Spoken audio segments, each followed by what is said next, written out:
इस कार्यक्रम के पुण्यार्जक हैं सौभाग्य कोहिनूर श्रीमान संजय जैन, श्रीमती ममता जैन, ग्रेटर कैलाश दिल्ली। सौभाग्य भक्त श्री संजय जैन, उषा जैन, कुणाल जैन, मानसी जैन, शुभम जैन, पालम गांव दिल्ली। सौभाग्य भक्त श्री प्रवीण जैन, नीना जैन, जंगपुरा भोगल दिल्ली। सौभाग्य भक्त श्री राकेश जैन, रजनी जैन, मानू जैन, प्रज्ञा जैन, डॉक्टर अंकित जैन, डॉक्टर श्वेता जैन, यशिका जैन, ओमांशु जैन, ईवान जैन, भोगल आश्रम दिल्ली। सौभाग्य भक्त श्री वीरेंद्र जैन, श्रीमती अंजुला जैन, रोहिणी दिल्ली। सौभाग्य भक्त श्रीमान सचिन जैन, सीए, श्रीमती प्रियंका जैन, अदिति जैन, विधि जैन, पहाड़गंज दिल्ली।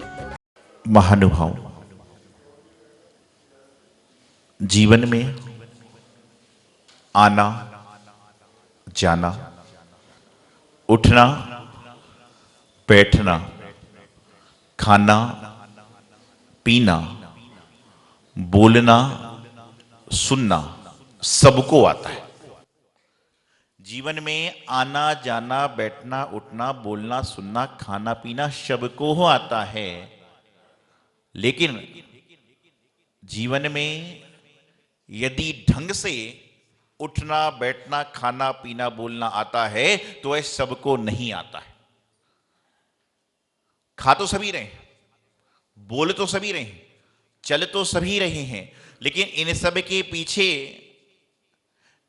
के पीछे सबसे बड़ा महत्वपूर्ण कार्य यह है कि जो हम लोग चल रहे हैं, बोल रहे हैं, खा रहे हैं, पी रहे हैं, इन सब के साथ में हम जो कार्य कर रहे हैं, इन सब के साथ में अच्छी तरह से हम कौन सा कार्य कर पा रहे हैं, अच्छी तरह से हम कौन सी क्रिया कर पा रहे हैं, अच्छी तरह से हम कैसे बोल पा रहे हैं, यह सबसे बड़ा महत्वपूर्ण कार्य हुआ करता है। आज वर्तमान में हम सभी सारी की सारी क्रियाओं को कर रहे हैं, लेकिन मन की संतुष्टि नहीं है। और मन की संतुष्टि ऐसे मिलने वाली भी नहीं है। मन की संतुष्टि पाने के लिए अपने आप को संतुष्ट करना होता है। जब व्यक्ति को पानी की प्यास लगती है, उस समय यदि पानी पीने को मिल जाए, तो वह कहता है कि हे भगवान, आज एक घड़ा पानी मिल जाए तो मैं सारा पी जाऊंगा। जब अत्यधिक प्यास होती है तब, जब अत्यधिक भूख होती है। आप सब लोग घर में जब भोजन करते हो, आपको भोजन में नमक कब लगता है, बताइए मुझे। आप जब भोजन करने बैठते हो, आपको भोजन में नमक कब लगता है? जब आपका पेट थोड़ा सा भरा हुआ होता है तब। और जब बिल्कुल खाली पेट होगा, जोरों से भूख लग रही होगी, उस समय ना नमक कम लगता है, ना चीनी कम लगती है, ना हल्दी कम लगती है, ना मसाला कम लगता है। उस समय तो बस भूख लगती है कि मेरी क्षुधा शांत हो जाए, मुझे तृप्ति हो जाए। लेकिन कहते हैं जिस व्यक्ति का जो स्वभाव होगा वह जीवन में कभी बदल नहीं सकता। आप जिस व्यक्ति का जो स्वभाव है उसको अपने जीवन में कभी भी बदल नहीं सकते। चाहे कहते ना कि नीम का और करेले का स्वभाव कैसा है? कड़वा है। करेले के ऊपर आप कितना भी गुड़ लगाकर खाओ, लेकिन बाद में क्या होगा? कड़वाहट मुंह में आएगी ही।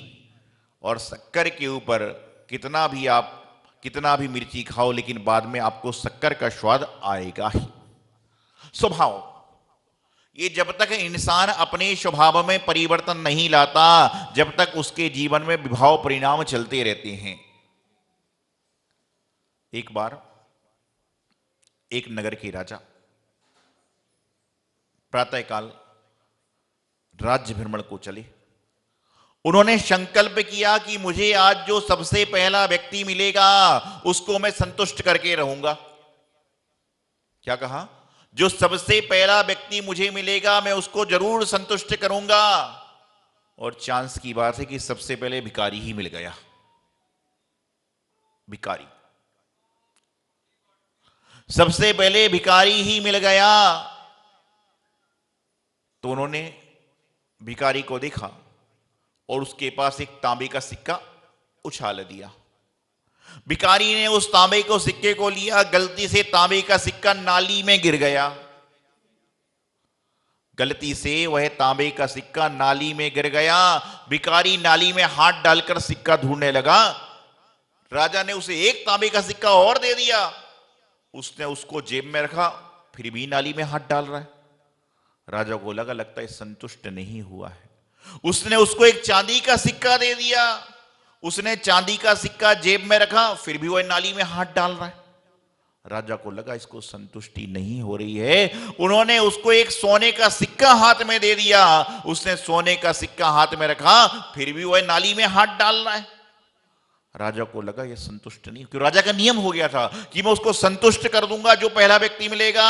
उसने कहा कि तुम्हें जो है खजाने से मैं 100 स्वर्ण मुद्राएं देता हूं। उसने फिर से नाली में हाथ डालना चालू कर दिया।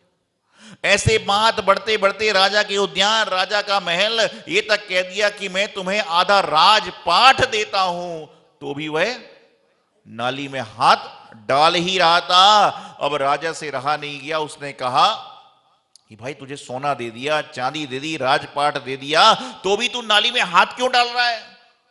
बोले जी आपने सब कुछ दे दिया, लेकिन मेरे पास का एक सिक्का कम क्यों हो? मेरे पास का एक सिक्का कम क्यों हो? मैं तो नाली में से सिक्का निकाल कर रहूंगा, निकाल कर रहूंगा, निकाल कर रहूंगा। इस तरह के असंतुष्ट लोग होते हैं कि कितना भी मिलता जाए, कितना भी मिलता जाए, कितना भी मिलता जाए, लेकिन उसको तो दूसरे की थाली की खीर दिख रही है। खुद डायबिटीज पेशेंट है, खुद शक्कर का मरीज है, लेकिन उसके बाद उसको दूसरे की थाली का हलवा पसंद आ रहा है जो खा भी नहीं सकता। यही संसार है, यही संसार की स्थिति है। हमारे पास क्या है इसकी खुशी नहीं है, दूसरे के पास क्या है उसका दुख है। हर व्यक्ति के पास इतना परमात्मा ने दिया है कि जिससे खुश रह सके, लेकिन दुखी होता है तो दूसरों के कपड़ों से, दूसरों की गाड़ी से, दूसरे की थाली से, दूसरे के व्यवस्थाओं से। अरे क्या है, जिसको तुम सूट बूट पहनकर बड़ा सुंदर सा समझ रहे हो, अंतरंग से पूछो कि सूट के अंदर कितने छेद है। आज वर्तमान की परिस्थिति चल रही है। आज वर्तमान की परिस्थिति ऐसी होती जा रही है कि इंसान की मनोस्थिति खराब होती जा रही है। और मनोस्थिति खराब क्यों है? जैसा मैंने बताया आपको कि मेरी थाली में 2 सब्जी है, 1 रोटी है, चमचम है, मिठाई है, गुलाब जामुन है, बरसास है, चीकू का पता नहीं क्या क्या चीजें हैं। उसको खाऊं तो मैं 2 बार खा सकता हूं, लेकिन पड़ोस वाले के पास में एक पेड़ा ज्यादा क्यों हो गया? उसके पास पेड़ा पहुंच गया, मेरे पास तो पेड़ा ही नहीं आया। एक पेड़े के चक्कर में सारा भोजन का स्वाद खराब हो गया। संतुष्टि नहीं। और जब तक जीवन में संतुष्टि नहीं आएगी तब तक कुछ भी नहीं हो सकता। जीवन में संतुष्ट तो हम भी नहीं है, लेकिन इतना है कि हम जो संतुष्टि पाना चाह रहे, जो आपके पास में नहीं, वह मात्र परमात्मा के पास है। और जो आप संतुष्टि पाना चाहते हो वह संतुष्टि आपके खुद के अंदर विद्यमान है, लेकिन आप उसको खोज नहीं पा रहे हो। क्योंकि देखिए, मैं हमेशा एक बात कहता हूं, आपको 5 मिनट का समय मिल जाए और कहा जाए कि 5 मिनट में आप गुरु से अपनी बातें कर लो, तो कुछ लोग 5 मिनट को ऐसे गवा देते हैं, मुझे पेन नहीं मिला, मुझे कॉपी नहीं मिली, मुझे डायरी मिला, मुझे ये नहीं मिला, मुझे मिला। महाराज कहते 5 मिनट पूरे हो गए। और दूसरा व्यक्ति आता है, वह कहता है कि महाराज जी आपने मुझे इतना दिया है कि मुझे सब कुछ की प्राप्ति है, मुझे कुछ चाहिए ही नहीं। आधे मिनट में उसका काम हो जाता है और उसको और मिल जाता है। शिकायतें कम, शुक्रिया ज्यादा करो। जीवन में सफलता को पाना है तो शिकायतों को कम करो और शुक्रियाओं को ज्यादा करो। आप ये सोचो कि जो आपको मिला है औरों को तो वह भी नहीं मिला, ये आप सोचोगे तो निश्चित रूप से आपके जीवन का उत्थान होगा, आप पतन से बच जाओगे। लेकिन आज इंसान बीमारी की दवा डॉक्टर वैद्य हकीम से प्राप्त कर लेगा, और कोई समस्या होगी तो उसका उपाय हो जाएगा। लेकिन जो है, कहते हैं ना कि दीपक यहां जल रहा है, थोड़ी देर में से इसे बदबू प्रारंभ हो जाएगी, सुगंध आना चलेगी, दुर्गंध आना क्यों आने लग जाएगी? जैसे ही दीपक विसर्जन होता जाएगा वैसे वैसे उसमें उस तरह की चीजें आती जाएंगी। कभी आपने देखा जो रोटी होती है वह खाने योग्य कब नहीं होती है? बताइए मुझे। रोटी जो होती है वह खाने योग्य कब नहीं होती है? जल जाने के बाद। दाल खाने योग्य कब नहीं होती है? जल जाने के बाद। उसी तरह से इंसान का जीवन भी बिल्कुल इंसानियत योग्य कब नहीं होता है? किसी से जल जाने के बाद। रोटी जब जलने के बाद काम में नहीं आती, दाल जब जलने के बाद काम में नहीं आती, तो तुम्हारा जीवन दूसरों से जलने के बाद कैसे काम में आएगा? विचारनी बात है। रोटी की बदबू आ जाती है, दाल की बदबू आती है, लेकिन इंसान की बदबू नहीं आती, अंतरंग से चलती रहती है। जीवन में आगे बढ़ना है, अपने कार्य को करो। और जितने लोग आगे बढ़े हैं उन्होंने क्या किया? जलने का नहीं, मरहम का काम किया है। वही आज पुरुष से महापुरुष और महापुरुष से मानव से महामानव बनकर आज तीर्थंकर की यात्रा कर रहे हैं। लेकिन आज वर्तमान में जिस तरह से, हमेशा ध्यान रखिएगा, जिस तरह से प्रेम पूर्वक जीवन को हर कोई पसंद करता है, प्यार पूर्वक रहने को हर कोई पसंद करता है। और मैं अक्सर कहता हूं कि 2 मिनट का समय मिले तो उसको गुस्से मत निकालो, उसको प्यार से निकालो, क्योंकि ऐसा ना हो कि गुस्से के चक्कर में प्यार ही समाप्त हो जाए। एक व्यक्ति आया, परिवार साथ में था, आते साथ चक्कर चालू हो गया। उसने ऐसा, उसने वैसा, उसने वैसा। मैंने पूछा, आप लोगों ने साथ में मिलकर कब से भोजन नहीं किया? तो दोनों एक दूसरे को देखने लग गए। मैंने पूछा, आपने सबने मिलकर एक साथ एक थाली में कब से भोजन नहीं किया? दोनों एक दूसरे को देखते रह गए। मैंने कहा, तुम एक साथ मिलकर भोजन करना प्रारंभ कर दो, जीवन की आदि शिकायतें समाप्त हो जाएंगी। पहले के जमाने में लोग दिन में 2 बार घर में बैठकर साथ में भोजन करते थे, विचारों का आदान प्रदान हुआ करता था। आज महीनों 2 महीनों 4 महीने कोई बच्चा बाहर है, किसी का पोता बाहर है, किसी का नातेदार बाहर है। जब साल भर में आएगा, 2 साल में आएगा, 4 महीने में आएगा, तो क्या होगा? पहले के समय में घर में भोजन का स्वाद अलग से आता था। क्यों? क्योंकि भोजन घर वाले बनाया करते थे। और आज भोजन का स्वाद समाप्त क्यों हो गया? क्योंकि रेडीमेड चालू हो गया, कि बनाने वाला भी बाहर से, सामान भी बाहर से। तुमने तो लेके आ रहे लोग, बोले ककड़ी ले लो और निकलती लौकी है। क्यों? पता ही नहीं है। रेडीमेड काम होगा तो इसी तरह से होगा। तो अपने जीवन को उत्थान की ओर बढ़ना है, अपने जीवन को आगे की ओर बढ़ना है, तो हमें हमेशा अपने जीवन में सुख शांति पूर्वक रहने का प्रयास करना पड़ेगा। और जो जीव जीवन में सुख शांति पूर्वक रहता है उसके जीवन का अपने आप कल्याण हो जाता है। आज प्रातःकाल से आपके व्हाट्सएप पर मैसेज आ रहे होंगे, सोने के सिक्के आ रहे होंगे, सोने का पूरा कलश आ रहा होगा, धनतेरस की शुभकामनाएं दे रहे होंगे। भाई, मात्र व्हाट्सएप पे सिक्के आने से सिक्के की प्राप्ति हो जाती तो सारा आदमी उसमें लग जाता। उनसे कहना, इस सोने के सिक्के 2 ना 2 चल जाएगा, सोने की गठरी व्हाट्सएप पर 2 ना चल जाएगा, लेकिन कम से कम मेरे लिए इतनी प्रार्थना करना कि जब मैं रात को बिस्तर पे सोऊं तो चिंता रहित होकर सोऊं, जिससे मुझे नींद आ जाए। ऐसे सोने की मुझे प्रार्थना मिले, इतनी शुभकामनाएं जरूर देना। कदाच सोना का सिक्का आ भी गया तो सोना खत्म हो जाएगा। सोना क्या कहते हैं? ना, इसका मतलब होता है सोना, कि सोना आने के पहले भी आदमी की नींद उड़ जाती है और सोना आने के बाद तो सोना ही गायब हो जाया करता है।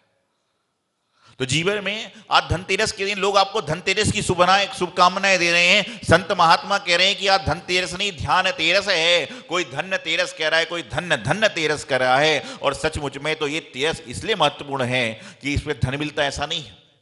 यह तेरस इसलिए महत्वपूर्ण है क्योंकि आज परम प्रभु भगवान का कल्याणक है। आज की तेरस इसलिए महत्वपूर्ण है क्योंकि आज के दिन भगवान महावीर स्वामी ने तप साधना करके अपना अमावस्या के प्रातः काल में भोर में निर्वाण पद को प्राप्त कर लिया था। इसलिए यह त्रयोदशी जो महत्वपूर्ण हो गई। धन धान सुख समृद्धि तो जीवन में आती रहेगी, जाती रहेगी, लेकिन भगवान ने जो कार्य किया है वह धनतेरस के दिन उन्होंने संपूर्ण कर्मों की निंदा करके अपने शारीरिक कर्म को नाश करके मुक्ति पद को प्रदर्शक बन गए। इसलिए हमेशा धनतेरस के दिन धन खरीदते हो चले जाएगा, गाड़ी खरीदते हो चले जाओगा, नए नए सामान खरीदते हो चल जाएगा, लेकिन धनतेरस के दिन कम से कम आंख बंद करके 2 मिनट का ध्यान लगाने का भी प्रयास करो तो आपको मालूम चलेगा कि धनतेरस का महत्व क्या होता है। लोग आते हैं, कहते महाराज जब आंख बंद करके बैठता हूं तो घर की याद आती है। तो मैं पूछता हूं घर में किसकी याद आती है? आंख बंद करके मंदिर में बैठता हूं तो घर जाने की याद आती है, और घर में किसकी याद आती है? महानुभाव, आपका जो विचार है वह सही नहीं है, आपके जो भाव हैं वह सही नहीं हैं, इस कारण से सारी व्यवस्थाएं बिगड़ती हैं। तो अपने जीवन को धनतेरस को धनतेरस से धन धन धन धन तेरस ध्यान तेरस और पता नहीं क्या क्या नाम से आ रहे हैं, लेकिन मैं तो ये मानता हूं ये तेरस इसलिए महत्वपूर्ण है क्योंकि तेरस के दिन जब भगवान महावीर स्वामी मोक्ष गए थे, योग निरोध आदि संपूर्ण क्रियाएं करी थी, और एक दिन बाद चतुर्दशी के बाद अमावस्या के प्रातः काल में भगवान महावीर स्वामी निर्वाण को प्राप्त हो गए थे। तो हम सभी के जीवन में निर्वाण पद कब आएगा पता नहीं, लेकिन मैं तो भगवान से एक ही प्रार्थना करता हूं कि हे भगवान, हमारे जीवन में निर्माण जब भी आए चलेगा, लेकिन हमारे जीवन का निर्माण इतना अच्छा हो कि सभी लोग उससे संतुष्ट रहें और हम भी संतुष्ट रहें। यही मंगल शुभ भावना आचार्य गुरुदेव सिद्धांत सागर जी महाराज।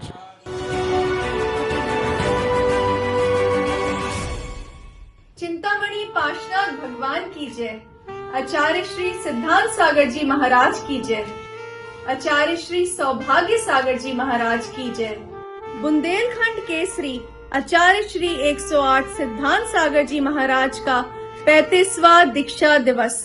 परम पूज्य बाल योगी गुरुदेव आचार्य श्री 108 सौभाग्य सागर जी महाराज का 7वां आचार्य पदारोहण दिवस और 40वां अवतरण दिवस एवं बाल ब्रह्मचारिणी देशना दीदी की आर्यका दीक्षा महोत्सव आगामी 6 नवंबर 2021 को प्रातः 11:11 पर अहिंसा स्थल मेहरौली दिल्ली में विविध कार्यक्रमों के साथ संपन्न होगा।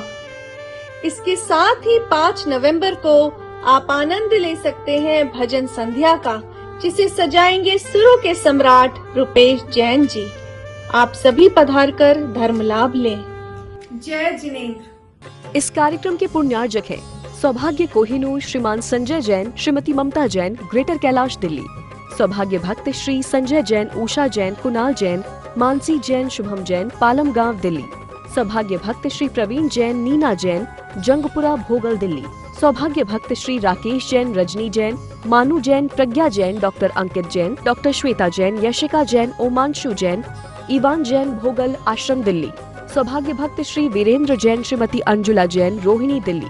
सौभाग्य भक्त श्रीमान सचिन जैन, CA, श्रीमती प्रियंका जैन, अदिति जैन, विधि जैन, पहाड़गंज दिल्ली।